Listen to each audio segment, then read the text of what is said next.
Padre, en el nombre de Jesús, venimos a darte gracias, pues lo hemos cantado el día de hoy de una manera sorprendente, una y otra vez, que tú eres el Rey, el que gobierna las naciones, tú eres nuestro Salvador, el Creador del cielo y de la tierra, el que vino a dar su vida por pecadores como nosotros, cuya mente está afectada por el pecado y que necesita la sabiduría, la visitación, el poder, la presencia de tu Espíritu Santo para saber de qué manera hemos de dirigirnos a ti con temor reverente, cuidando primeramente nuestras actitudes, nuestro corazón, así como dice tu palabra: ¿quién entrará a tu presencia el limpio de manos y puro de corazón? Mi Dios, juntos queremos pedirte por esta iglesia, que nos ayudes a cuidar nuestro corazón, Padre, aprovechando para pedirte por todo hermano, hermana que el día de hoy se encuentre tramitando sus papeles. Mi Dios, tú los conoces, tú sabes quiénes son, tú sabes sus necesidades y nosotros como iglesia venimos a pedirte por ellos, Padre. Que los bendigas, los guardes, los libres de todo tipo de mal.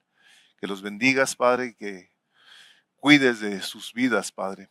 También te damos gracias porque podemos pedirte que nos des hambre y sed de ti, mi Dios. El día de hoy estamos cada vez más necesitados que ayer. Pues tu palabra dice que estamos cada día más cerca de nuestra salvación que el día que creímos. Y mi Rey, puesto que tú nos has pedido en tu palabra que comamos o bebamos o hagamos cualquier otra cosa, lo hagamos todo para tu gloria, te suplicamos, Padre, en el nombre de Jesús, que nos renueves nuestro entendimiento y nos ayudes a vivir de esa manera, pues tu palabra nos conforma y nos transforma a la imagen de Jesús, y así vivió nuestro Salvador, haciendo todo para su gloria. Y nuestra predicación el día de hoy queremos que te dé gloria, y a mí la habilidad para comunicar y a mis hermanos para escuchar y recibir lo que tú tienes para todos nosotros, Padre. Pues pedimos tu bendición en nuestras vidas y te damos gracias y gloria en el nombre de Jesús. Amén. Pueden los niños, maestros, salir. Gracias por su servicio. El Señor los bendiga. Y los demás nos ponemos de pie. Abrimos nuestras Biblias en el libro de Hebreos, en el capítulo 2.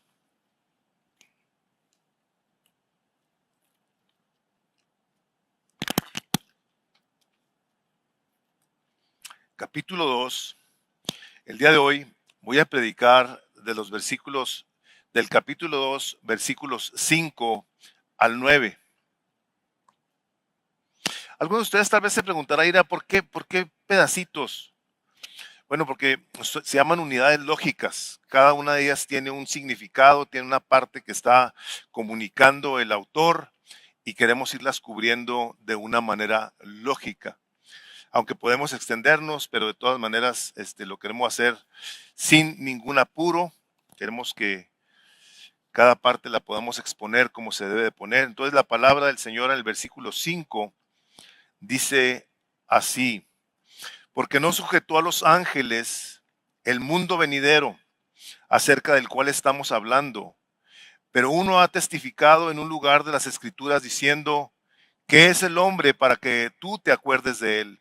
¿O el hijo del hombre para que tú te intereses en él? Lo has hecho un poco inferior a los ángeles, lo has coronado de gloria y honor, y lo has puesto sobre las obras de tus manos. Todo lo has sujetado bajo sus pies, porque al sujetarlo todo a él, no dejó nada que no le sea sujeto.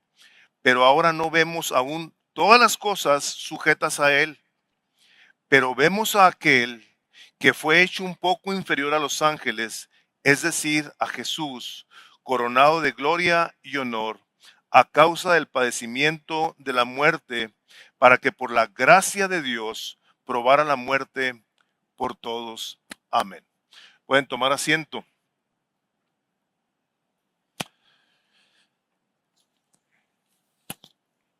Hemos traído a ustedes la información que compete a lo que este libro quiere enseñarnos, qué es lo que el autor quiere comunicar. Y es una audiencia meramente de judíos cristianos. Se podría haber llamado el libro a los judíos cristianos, este libro, pero se llama Hebreos. Son judíos cristianos los hebreos. Am, Esta es una audiencia que en un momento dado tenía en mente la preocupación de que cómo era posible que un hombre fuera a gobernar la tierra, cómo Dios habría de enviar a un hombre versus a los que ya había enviado anteriormente, que eran ángeles, y las historias poderosas de muchos de ellos.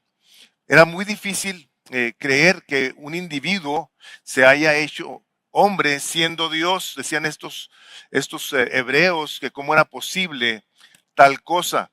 Entonces, aquí el autor quiere que tengamos una cosa bien clara a través de todo el libro.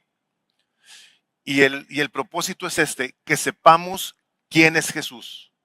De hecho, los teólogos, muchos teólogos, le llaman a el quinto evangelio. Y la razón que le llaman el quinto evangelio es porque habla tanto de Jesús que dicen, podía haber sido otro evangelio. La diferencia del libro de Hebreos a los 4 evangelios sinópticos es que en ellos los autores de los evangelios están hablando del Señor Jesucristo desde un punto de vista terrenal. Hablaron de Él, todo lo que Él hizo, sus milagros, sus enseñanzas, escribieron no absolutamente, rewind ahí.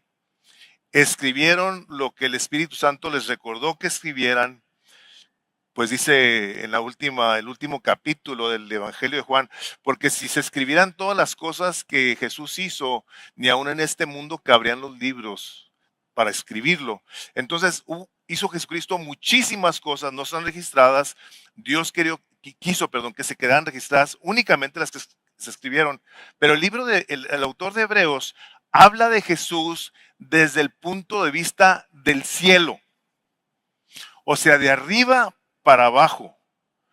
Quiere el autor que nosotros veamos al Señor Jesucristo como ese sumo sacerdote, como ese Salvador que Dios envió, de tal manera que a la hora de que lo envía, nos permite ver en este libro muchos de sus atributos, muchas de las cosas que Él es, como Rey, como el Dios eterno que está sentado ahora a la diestra de Dios Padre.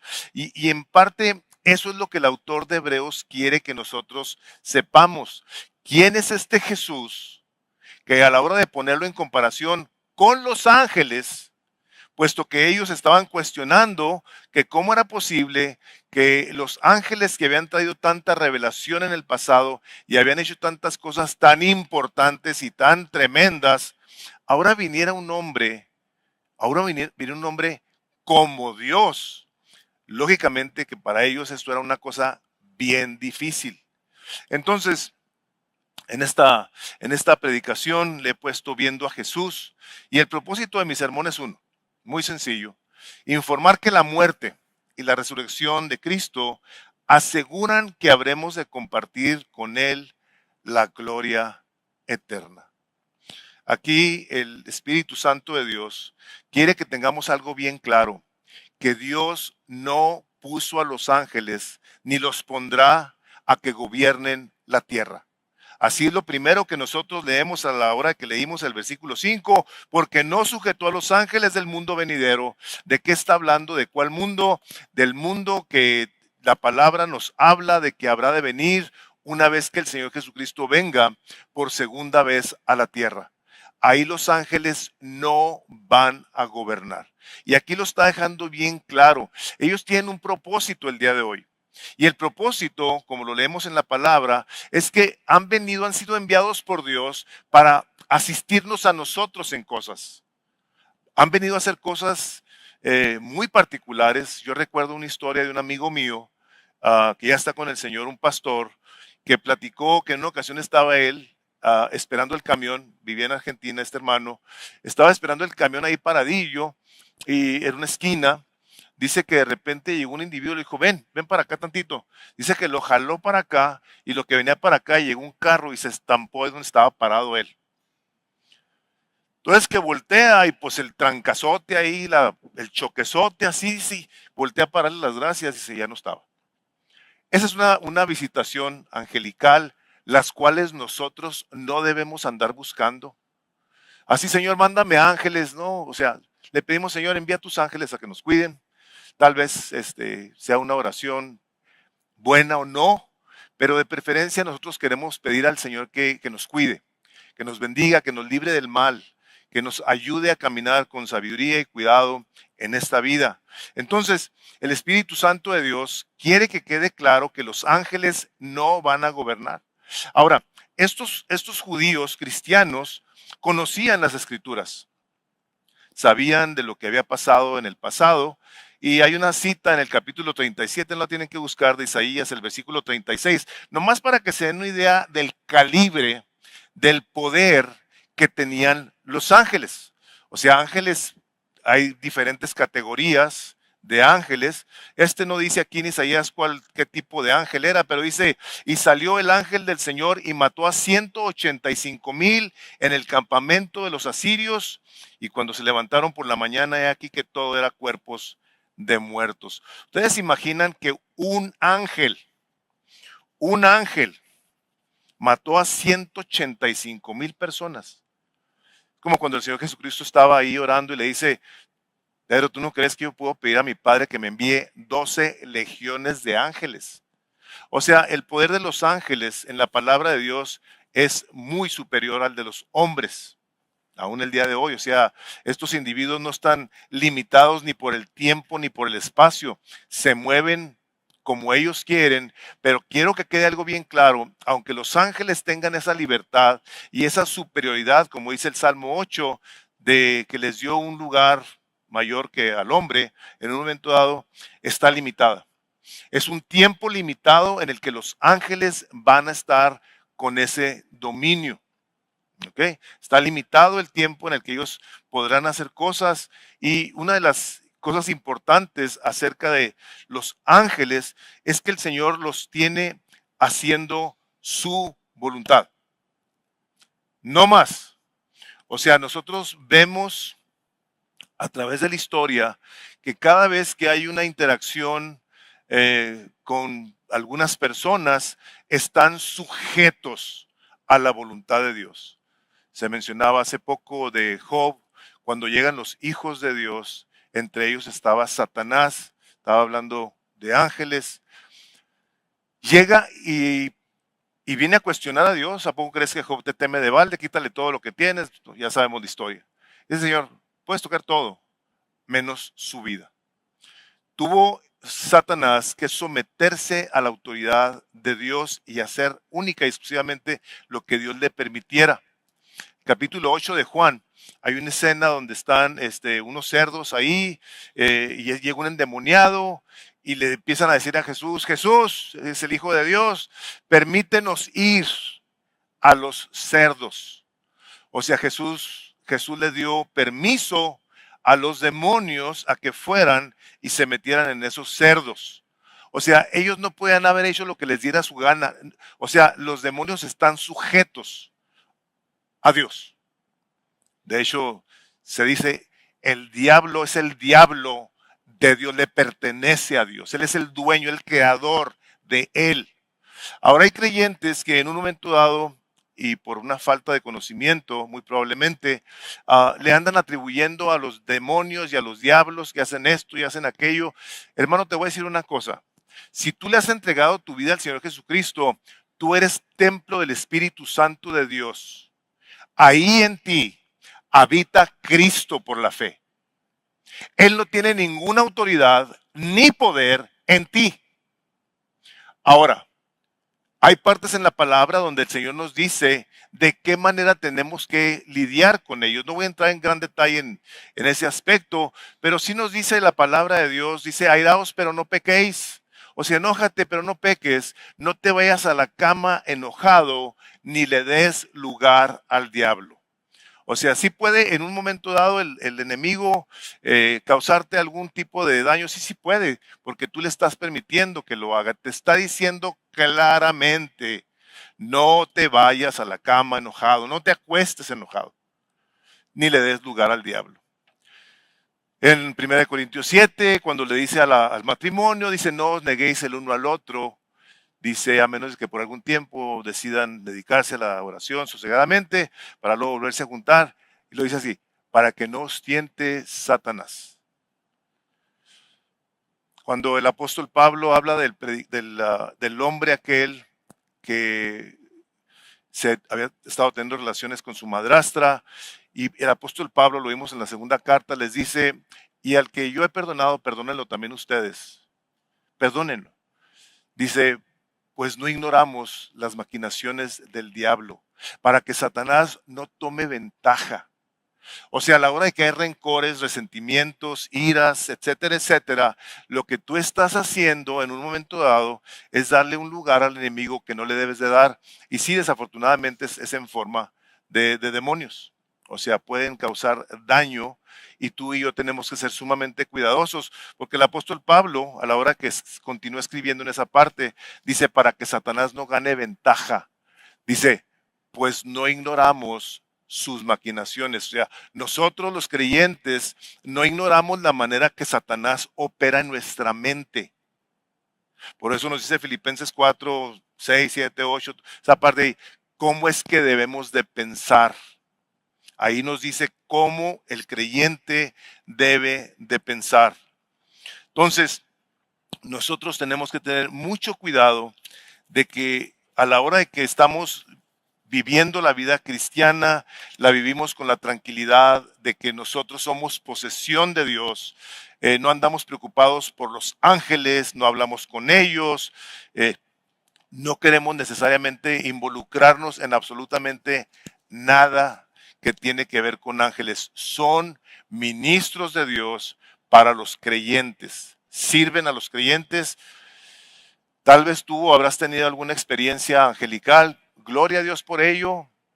Yo no las buscaría. Yo no andaría buscando intervenciones angelicales, yo andaría buscando la intervención del Espíritu Santo en mi vida.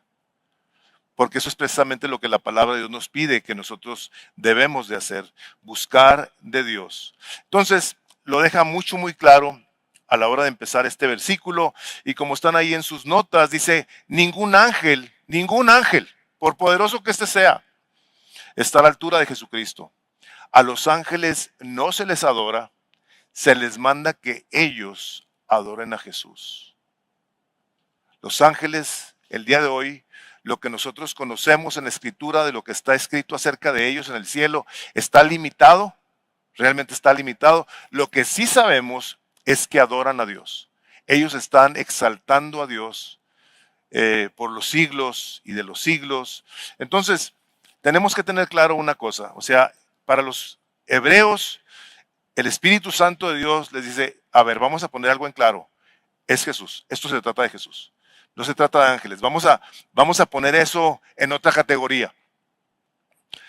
En mi segundo punto, el hombre fue creado para gobernar, pero ha caído en debilidad. En el momento en el que nosotros, bueno, Adán y Eva, quién sabe cómo les vaya a ir a Adán y a Eva en el cielo, ¿verdad? Cuando lleguen ahí. Yo sí le voy a decir, ¿cómo se te ocurrió?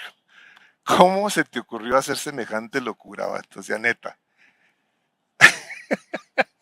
Hijo. O sea, en serio, o sea, viendo tanto fruto, tanto árbol. Ah, nomás ese se les ocurrió. Nos creó Dios para gobernar la tierra. Nos dio Dios ahí en el huerto del Edén autoridad para reinar sobre los animales, todas las bestias del campo, las plantas, todas las cosas que hemos visto. Y le digo yo a la gente que ahora me sorprende que Dios le dio autoridad al Señor, Dios le dio autoridad al hombre sobre toda hierba verde para que la gobernara y comiera de ella, y ahora las hierbas verdes están gobernando a los hombres con la marihuana y con el fentanilo y el tabaco y todas las cosas que de ahí salen. Pero bueno, dice el autor, dice, pero Pero alguien dijo esto. Dice, ¿quién es el hombre para que te acuerdes de él? Y el Hijo del Hombre para que le visites. Está citando el autor de Hebreos el Salmo 8. Y es una cosa muy tremenda que en esa parte ahí diga, le has coronado. O sea, el autor del Salmo 8 dice la palabra de Dios, dice así, dice, ¿qué es el hombre? Voy a leer el versículo 4. ¿Qué es el hombre para que tengas en memoria y el Hijo del Hombre para que lo visites? Le has hecho poco menor que los ángeles y le coronaste de gloria y de honra. Fíjense nomás esto. Le hiciste señorear sobre las obras de tus manos. Todo lo pusiste debajo de sus pies. Ovejas y bueyes, todo ello. Y asimismo las bestias del campo, las aves de los cielos y los peces del mar. Todo cuanto pasa por los senderos del mar. Sin embargo, y debido al pecado de Adán y Eva, perdimos ese honor. Perdimos esa gloria. Y a partir de ese momento, pueden leer el capítulo 3 de Génesis, cómo Dios maldice la tierra. Por cuanto esto hiciste, maldita será la tierra. Y vas a comer con el sudor de tu frente y tendrás a tus hijos con dolor. Ya sabemos la historia. El hombre perdió el dominio que Dios nos había regalado. Y vimos a consecuencia de la caída del hombre todo el desastre que luego vino hasta el día de hoy. El día de hoy lo seguimos viendo a pesar de que hemos sido redimidos. Seguimos viendo y seguimos pagando las consecuencias del pecado de Adán y Eva. No únicamente perdió su honor, empezaron a luchar una guerra que siempre estuvieron perdiendo. Llegó la muerte inmediatamente con Caín y Abel. Enfermedades. Empezó a haber frío, empezó a haber calor, empezó a haber lluvia. Empezaron a haber pleitos. Empezó a haber volcanes que no sabían que explotaban. Empezó a haber tornados. Empezó a haber todo tipo de tragedias sobre la tierra como consecuencia de ello. Por eso cuando nosotros leemos en el libro de Romanos, esta parte que a mí me consuela, este es un consuelo para mí leer de Romanos 8. Si gustan abrir sus Biblias en el capítulo 8 de Romanos, me consuela cuando leo esto.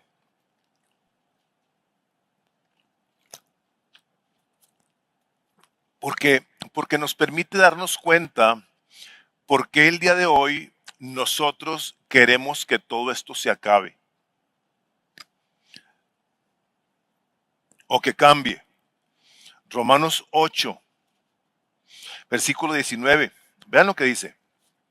Porque el anhelo ardiente de la creación completa es el aguardar la manifestación de los hijos de Dios. O sea, toda la creación está esperando que un día los cristianos seamos redimidos. Porque la creación fue sujeta a vanidad, no por su propia voluntad, sino por causa del que la sujetó en esperanza.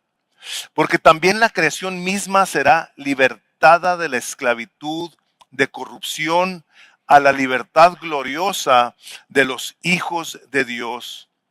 Vean esto, porque sabemos que toda la creación gime a una y aún está con dolores de parto hasta ahora.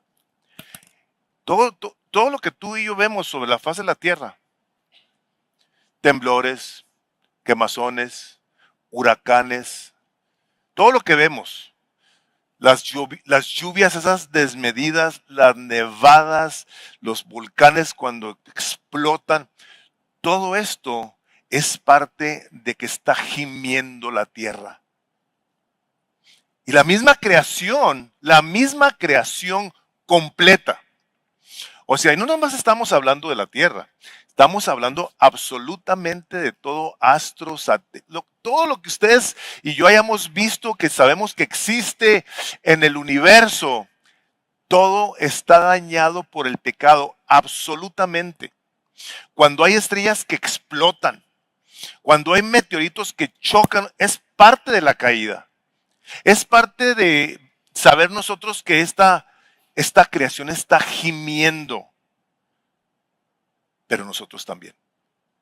Nosotros estamos aquí incluidos deseando, al menos esa debe de ser la mentalidad.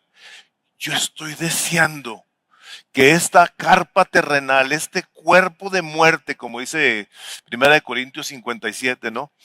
Está deteriorándose día con día.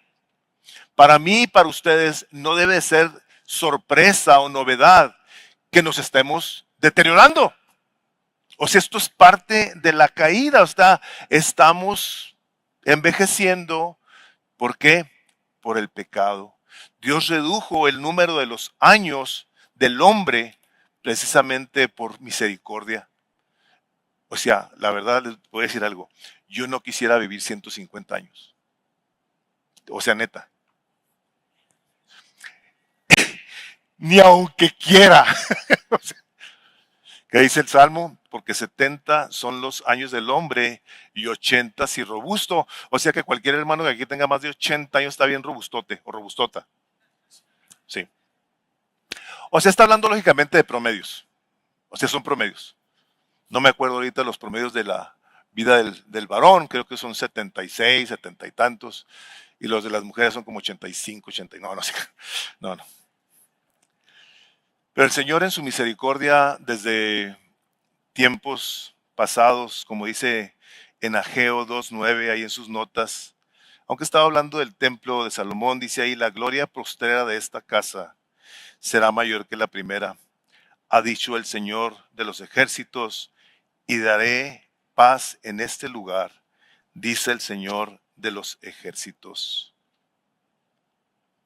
Ahora, el hecho de que el hombre, el hecho de que el Hijo de Dios haya tenido que tener un lugar un poco menor que los ángeles, eh, lo tiene con toda la intención de haberse hecho hombre como nosotros y haber venido en humildad a vivir la vida de un ser humano normal, aunque nunca dejó de ser Dios. Jesucristo era 100% Dios y 100% hombre. Y en esta humanidad, menor que la de los ángeles, tuvo que venir a vivir una vida en la que tuvo que enfrentarse a todos los requerimientos de la ley, a ser tentado literalmente, porque lo veremos más adelante, absolutamente en todo. Tú y yo no lo podemos comprender, pero para tener una idea muy superflua, muy pasajera, el Señor Jesucristo fue llevado por el Espíritu Santo al desierto para ser tentado por el diablo 40 días y 40 noches. Y el diablo no se iba a poner a jugar ajedrez con el Señor Jesucristo. No iba a estar platicando con él, ¿cómo te ha ido? ¿Cómo estar? No. Fue a ser tentado 40 días y 40 noches. ¿Qué tipo de tentaciones se habrá encontrado Jesús con el diablo? O sea, es inimaginable que el Señor Jesucristo haya tenido que experimentar eso como hombre. Por eso al final de su ayuno dice, tuvo sed y hambre. O sea, un ser humano. Y vemos ahí cómo dice la palabra que a la hora que el Señor Jesucristo resistió a Satanás con la palabra de Dios, dice que llegó, no recuerdo si dice, llegó ángeles o llegó un ángel a confortarlo. En el huerto del Edén era un ángel, aquí eran ángeles. Sí, llegaron ángeles a confortarlo. ¿Cómo habrá estado la tentación? Por eso dice la palabra de Dios que este sumo sacerdote se compadece de nosotros porque fue tentado en todo, pero sin pecado. Por eso cuando tú y yo estamos pasando por alguna situación difícil, podemos venir al autor de la vida a suplicarle en su misericordia, en su compasión, en su empatía por nosotros, a que nos ayude. Porque Él sabe perfectamente por lo que estamos pasando. Lo que quieras, Él lo sabe. Y lo vivió como hombre.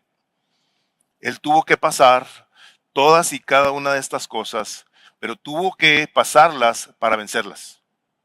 Porque solamente venciendo él todo tipo de tentación, sin pecar, habiendo cumplido con todos los requisitos que el Espíritu de Dios, el Padre, le dio a que cumpliera, era posible que él al morir pudiera luego redimirnos y permitirnos vivir ahora una relación con Dios Padre que estaba completamente cortada.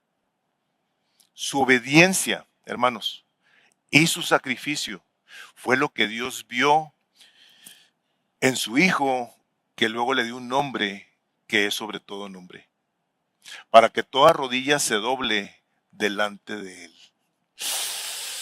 Ah, qué cosa tan tremenda. En su humanidad, hermanos, como la nuestra, él tomó decisiones. Él decidió ser obediente y humilde. Por eso leemos más adelante aquí en Hebreos, dice que él fue oído a causa de su temor reverente. El Hijo de Dios tuvo que orar como oraríamos cualquiera de nosotros, pero con un temor reverente. Él nunca abordó la presencia de Dios como podemos muchos de nosotros llegar con algún enojo, con algún reclamo, diciéndole que por qué no me contesta, que por qué no me oye, etcétera, etcétera. Él nunca hizo una cosa parecida. Se acercaba a su padre sabiendo a quién estaba hablando. Decía, sabiendo que se dirigía al que lo podría librar de la muerte.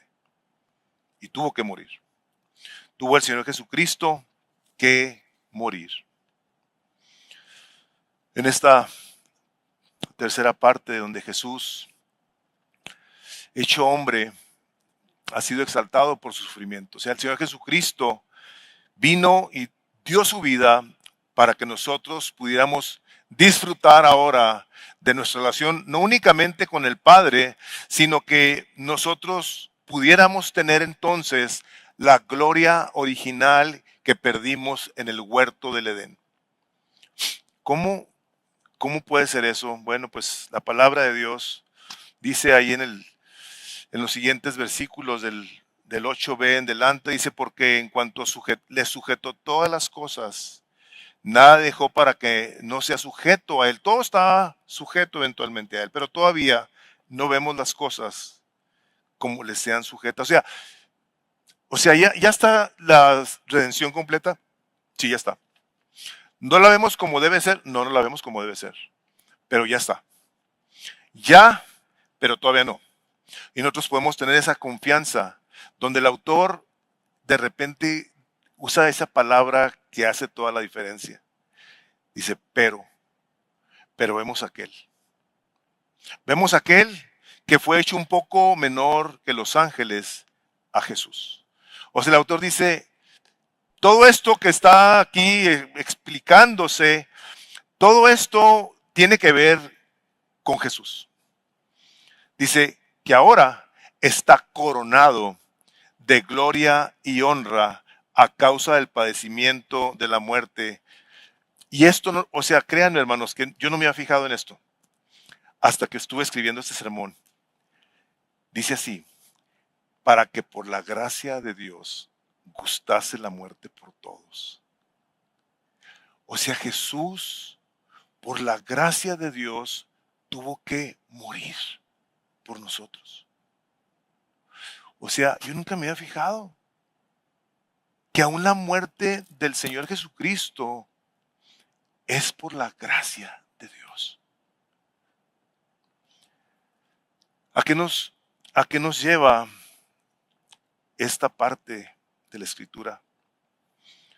Pues es que con su muerte y su resurrección, ahora Jesús, este Rey que está coronado de gloria y de honra, nos permite saber que al haber él vencido la muerte, la cual ya no tiene ningún poder sobre nosotros, ningún poder, ahora vamos a ser y ya somos parte de su gloria eterna, aunque el día de hoy lo sabemos, no lo estamos experimentando, ya está hecho y esto ha tomado lugar precisamente porque la muerte no pudo detener a Jesucristo, porque tenía que morir y puesto que nunca pecó, la muerte no lo pudo detener. Porque la palabra de Dios dice en Romanos, porque la paga del pecado es muerte, mas la dádiva de Dios en Cristo Jesús es la vida eterna. Nunca pecó. Salió de la tumba. Está sentado a la diestra del Padre. ¿Y eso qué tiene que ver contigo y conmigo? ¿Cómo podemos entonces nosotros, que somos todos pecadores, deleitarnos en semejante cosa? Bueno, que su muerte y su resurrección es aquello con lo que tú y yo nos identificamos a la hora de que le entregamos nuestra vida a Cristo Jesús. Si tú eres una persona que está aquí y te digo, nada más te gusta o te identificas o te sientes bien con el cristianismo, pero vives tu vida haciendo lo que a ti te place, no la voluntad de Dios, esto que estoy diciendo a ti no se te aplica. Se le aplica a la persona que cuando el Señor Jesucristo habla del reino que estaba llegando, dice, arrepentíos porque el reino de los cielos, ¿qué dice? Se ha acercado. Por eso cuando tiene esa interacción con Nicodemo en el capítulo 3 de Juan, que le dice, pues ¿cómo puedo volver a nacer? Y dice Jesús, ¿no sabes esto? Le dice Nicodemo, si tú no naces de nuevo, dice, no puedes ver el reino de los cielos. Y le dice Nicodemo, ¿cómo puede ser un hombre viejo volver a entrar al vientre de su madre y nacer? Dice Nicodemo, si no naces de nuevo, dice, no podrás entrar al reino de los cielos. Entonces esta parte, a la hora de que el Señor Jesucristo viene y da su vida por nosotros, viene y rompe el poder del pecado que nos tenía dominados, viene y sale de la tumba a vida nueva, la cual nos quiere regalar cuando nosotros venimos y reconocemos a Cristo como nuestro Señor y nuestro Salvador y lo invitamos a que venga a nuestras vidas, nos da a Cristo, Dios nos da a Cristo a que more por la fe en nuestros corazones, como dice el libro de Efesios. Cuando Cristo vive entonces en tu corazón, hermano y hermana, escúchame bien esto, tus pecados han sido borrados. Dice la palabra de Dios, los tomaré y los alejaré de ti como está de lejos el oriente, el occidente, y los pondré en las profundidades del océano, dice, para jamás acordarme de ellos. Ahora, ¿cómo entonces es posible que yo siga pecando? Bueno, pues la palabra de Dios te dice claramente en el capítulo 3 de Colosenses, haz pues morir lo terrenal en ti. Te dice específicamente ahí la lista. Estas son las cosas que tienes que hacer morir, ira, gritería, maledicencia. Ahí está la lista, no me voy a meter en ella. Tú y yo tenemos que vivir una vida de arrepentimiento porque ya nos dieron la vida. Ya no tenemos nada que andar haciendo con la práctica del pecado. Por eso, cuando nosotros respondemos al Evangelio y nos bautizamos, estamos diciendo, yo ya morí. Yo ya morí, bajé al agua como testimonio de que yo he sido sepultado con Cristo y ahora ando en vida nueva. Por eso dice 2 Corintios 5:17, si alguno está en Cristo es una nueva creación. Es una persona santa, tomada por Dios, arrancada del reino de las tinieblas y plantada en el de su amado Hijo Jesucristo para que ande en vida nueva en comunión con Dios. Ahí estamos nosotros entonces, al ser sepultados y salir del agua, decimos, yo ya no tengo relación con el pecado. Porque Cristo Jesús, a la hora de que dio su vida por mí en esa cruz, yo ya no tengo que preocuparme de si voy a ir o no voy a ir al cielo. Yo sé que voy a ir al cielo. Porque yo quise, porque Dios me rescató. Un día Cristo vino a mi vida y me arrancó del reino de las tinieblas y me puso en el de su amado Hijo Jesucristo. Y esto que nos habla esta parte de la Escritura tiene todo, absolutamente todo que ver con la cosa de que nosotros ya estamos justificados. Dice otra vez en Romanos, les voy a leer del capítulo 6 de Romanos, si gustan abrirlo para que lo subrayen. Romanos 6, versículo 5.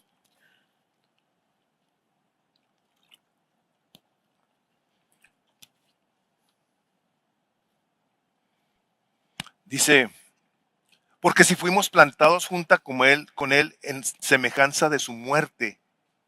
Vean lo que dice, así también lo seremos en la de su resurrección, sabiendo esto, que nuestro viejo hombre fue crucificado juntamente con él, para que el cuerpo del pecado sea destruido, a fin de que ya no sirvamos más al pecado. Porque el que ha muerto ha sido declarado justo por Dios del pecado. No hay pecado. Y si morimos con Cristo, creemos también que viviremos con Él, sabiendo que Cristo, habiendo resucitado a los muertos, ya no muere. La muerte no se enseñorea más de Él, porque en cuanto murió, al pecado murió una vez para todas, mas en cuanto vive, para Dios vive. Así también vosotros, considerados muertos al pecado, pero vivos para con Dios en Cristo Jesús, Señor nuestro. Él tuvo que venir a dar su vida en forma de hombre, estaba hecho menor que los hombres, ahora está sentado a la diestra del Padre y ahora nos quiere regalar a nosotros su salvación, para que de aquí en adelante, cuando tú entregas tu vida a Cristo, fíjate esto, cuando tú le entregas tu vida a Cristo, tú estás reconociendo y queriendo a la vez, o al menos es lo que debe de pasar, tú quieres que Cristo Jesús viva en ti. Por eso cuando leemos de Gálatas 2:20, donde el apóstol Pablo dice, mas ya no soy yo el que vive, sino es Cristo el que vive en mí. Sabes que no es esa una cosa únicamente para el apóstol, ¿verdad? Y a mí me puede mucho lo que les voy a decir en este momento, mucho me puede, porque lo he visto, lo pregunto. Le pregunto, ¿tú estás seguro que Cristo vive en ti? Ay, hermano, pues no sé, la verdad. ¿Tú le entregaste tu vida a Cristo? Sí. ¿Y luego? No, pero pues toda la riego. O sea, no entendemos nosotros que la vida de un creyente se vive por fe. Dice Efesios 3:14 por esta causa. Entonces el apóstol Pablo no perdió oportunidad de orar por la gente, para que su entendimiento, sus ojos fueran abiertos. De Efesios 3:14 por esta causa, pues doblo mis rodillas ante el Padre de nuestro Señor Jesucristo, de quien recibe nombre toda familia en el cielo y en la tierra, que os conceda. O sea, ora por ti, Señor, concédeme, conforme a las riquezas de su gloria, ser fortalecidos con poder por su Espíritu en el hombre interior, de manera que Cristo more por la fe en vuestros corazones. Hermanos, ¿vive o no vive en tu corazón? O sea, en estas cosas casi nunca oigo amenes.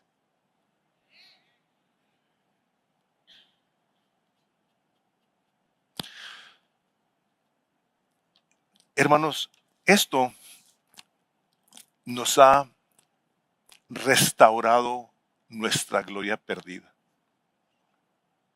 Este acto del sacrificio del Señor Jesucristo, ahora nos ha vuelto a coronar con su favor. Y una de las razones por las que muchos no viven su fe, su cristianismo de una manera intencional, con poder, con tranquilidad, es porque dudan de su salvación.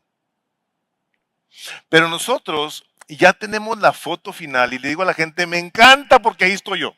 Y ahí está mi esposa, ahí están mis hijos, están mis yernos, mis nietos. Muchos de ustedes van a estar ahí. Dice el libro de Apocalipsis ahí en su nota, dice, y cantaban un cántico nuevo diciendo, digno eres de tomar el libro y abrir sus sellos, porque tú fuiste inmolado y con tu sangre nos has redimido. ¿Para quién? Para Dios. Dice, de todo linaje y lengua y pueblo y nación, y nos has hecho para nuestro Dios reyes y sacerdotes y reinaremos en la tierra. ¿Se acuerdan que dice al principio que van, como dice la palabra ahí en el versículo 5, porque no sujetó a los ángeles al mundo venidero acerca del cual estamos hablando? O sea, un día Cristo va a reinar aquí en la tierra. El Señor Jesucristo va a regresar y si tú le has entregado tu vida a Cristo, tú vas a estar reinando como un rey y un sacerdote. Ahí están las cabezas pensando, ¿estaré yo ahí? ¿Irá a estar yo ahí sentado? Hermanos, esta es una cosa tan delicada que el no creer esto es no creer en la salvación que Cristo te regaló. Así de este calibre. Por eso dice Romanos 8:1, dice, ahora pues ninguna condenación hay para los que están en Cristo Jesús. Los que no andan conforme a la carne, sino conforme al Espíritu. Le creo yo al Espíritu de Dios que me está hablando a mi vida y que me dice, yo te he redimido para Dios. Y te voy a permitir que te sientes en esos tronos. Y te vas a sentar en la mesa con mi Hijo Jesucristo, donde Él va a servir. Batallo en creerlo, pero, o sea, creerlo porque digo, ¿cómo va a ser posible que Jesús, eso sí lo sé que va a pasar, sé que voy a estar ahí, pero se me hace bien tremendo. ¿Cómo es posible que Dios, tan buen, tan misericordioso, que haya venido, que haya enviado a su Hijo Jesucristo a dar su vida por un pecador como yo, va a estar ahí sentado? Pero lo creo. Las cosas de Dios así las creemos. Tal vez mi mente de repente me quiera jugar trucos, pero yo lo creo. Dice la primera de Pedro, el capítulo 2, versículo 9, más vosotros. Cuando le escribe Pedro a los creyentes, les dice primera de Pedro 2:9, dice, más vosotros sois linaje escogido, real sacerdocio, nación santa, pueblo adquirido por Dios. ¿Para qué? Para que anunciéis las virtudes de aquel que os llamó de las tinieblas a su luz admirable, vosotros que en otro tiempo no erais pueblo, pero que ahora sois pueblo de Dios, que en otro tiempo no habíais alcanzado misericordia, pero que ahora habéis alcanzado misericordia. De una manera completa y total, nosotros tenemos absolutamente todo lo que necesita para vivir una salvación, la salvación, de tal manera que le podamos decir confiadamente a la gente, para esto me salvó Dios. Para anunciar sus virtudes, su amor, su santidad, su perfección, su cuidado, su misericordia, etcétera, etcétera, etcétera. Y nos lo ha dado de tal manera que Él no se detuvo en darnos de sí mismo. Decía A.W. Tozer, el Dios infinito puede dar todo de sí mismo a cada uno de sus hijos. Él no se distribuye a sí mismo para que cada uno tenga una parte, no, hermanos, sino que cada uno le da todo de sí mismo tan plenamente como si no hubiera otros. ¿Sabes qué quiere decir esto? Que si tú fueras el único ser humano sobre la faz de la tierra y necesitaras salvación, Cristo hubiera venido a salvarte.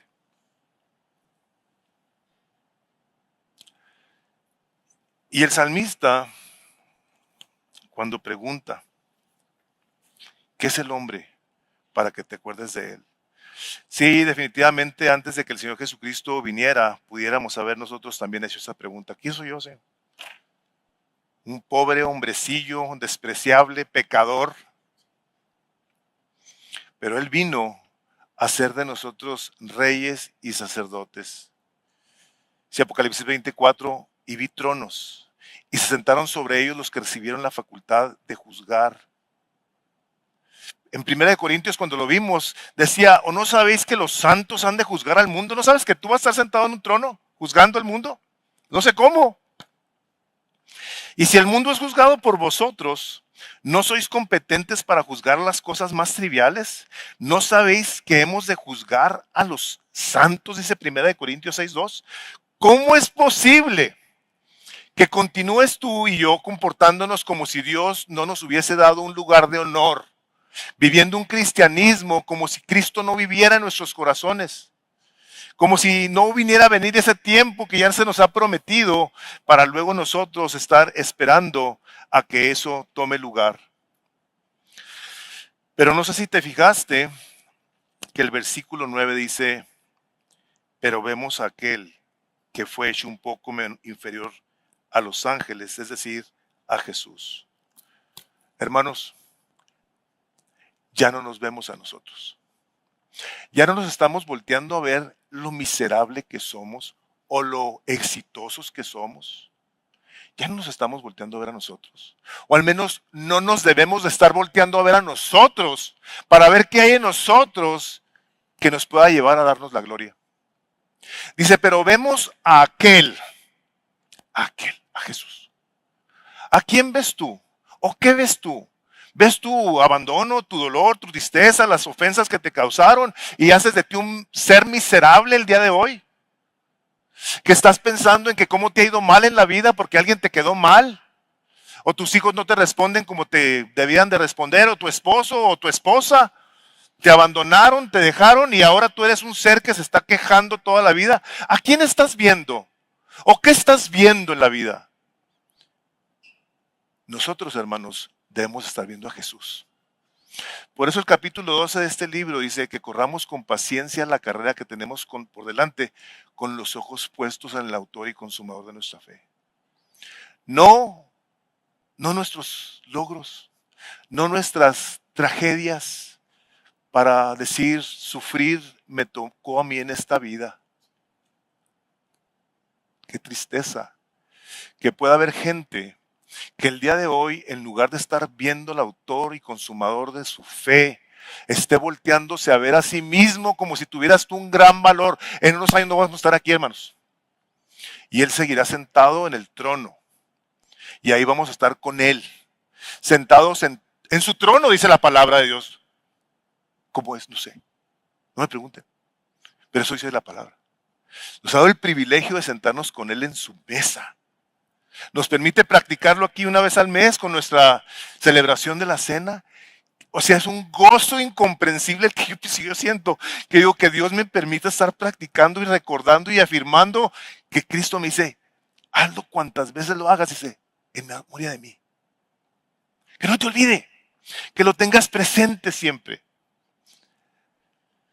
Yo quisiera, si tú eres una persona que conoce a Cristo, que cambies tu manera de pensar y que le digas, Señor Jesucristo, gracias que venciste a la muerte por mí, que me has reconciliado con Dios, que me has hecho parte de tu familia y ahora me llamas hermano. Cristo Jesús, dice su palabra, que no se avergüenza de llamarnos sus hermanos. Aunque tú ahorita estás pensando diciendo, hijo, pues si el Señor supiera qué onda conmigo, sabe perfectamente qué onda contigo y aún así te ama. Voy a pedir al equipo que pase y quiero que inclinemos nuestros rostros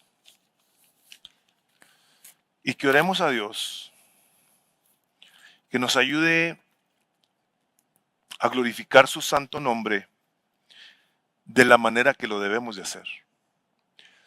Que nuestro corazón y nuestra mente, en lugar de estar volteándonos a ver a nosotros, lo estemos volteando a ver a Él. Y que cada vez que tengamos oportunidad recordemos cualquiera de sus beneficios.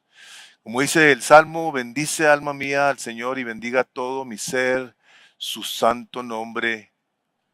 Bendice alma mía al Señor y no te olvides de ninguno de ellos. Él es el que te corona de favores y de misericordias, el que sacia de bien tu boca, el que te da fuerza para que te rejuvenezcas como el águila. Padre, venimos a ti, cada vez más necesitados, mi Dios. Espíritu Santo, te suplicamos juntos que nos ayudes a continuar viviendo en esperanza. Esa esperanza viva que no cambia. Esa esperanza que nos permite entonces afirmar y enderezar nuestros pasos para vivir buscando cómo te damos la gloria de vida. Señor Jesucristo, gracias que en un tiempo fuiste menor que los ángeles, pero que ahora por tu humildad, por tu obediencia has sido puesto en el lugar de mayor honor, pues tu palabra dice que delante de ti toda rodilla se va a doblar.